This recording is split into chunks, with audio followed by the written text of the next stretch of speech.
Good morning. I'm back again to share my little daily stitching I'm doing. I have missed a couple days though, and the quilt police didn't come, so we're fine. But I started out with a piece of flannel, 5 inches wide, and you can see the lovely back. And then I have just layered on collage style scraps of fabric, and I don't turn under any edges. So, and that's new for me, but I'm having so much fun just responding to whatever is sitting there. And sometimes if I can't think of anything to put here, I might go over here and stitch, and then I come back. So here we go. At this point, I just had blue and gold and, the creams and neutrals. Then I thought, I'm gonna put a little green in. I really like that kind of green. So put a little in, and then you can see, I have some more green. And I haven't finished stitching everything in here. I'm pretty close, but there's still a couple little places I need to stitch.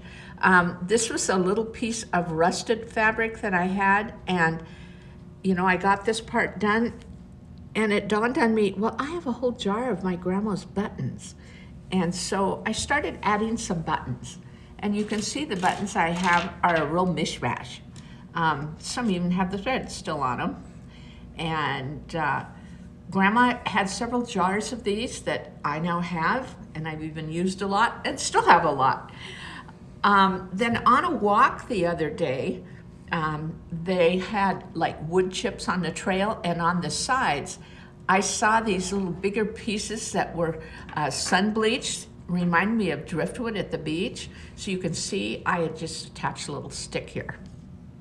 And I purposely put it oriented this way because I roll this up. So if it was this way, it wouldn't roll up very good. But I thought, I'm just gonna put whatever. And this was from my walk.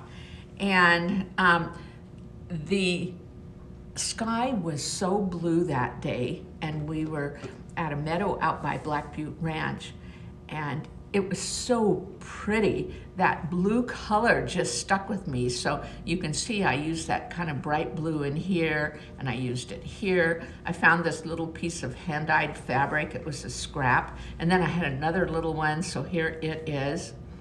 And then I added a few more buttons. And it was right at this stage where I had filled 45 inches.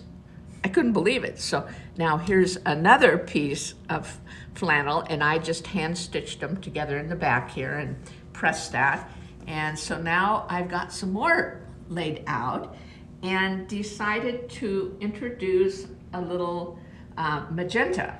So I went back and added a little piece back here. I thought, well, it'll probably look better. Not that this is supposed to be a composition, but I went ahead and did that. And then I like to make, when I have little scraps of things that are pieced, I sew around them and slit the back and just turn them to the right side, and you have all the edges finished. We call them quiltlets in my class, but I found this one and I thought, it would go perfect right there. So, and maybe because of this look in here, I might have to have this close by. Mm-hmm.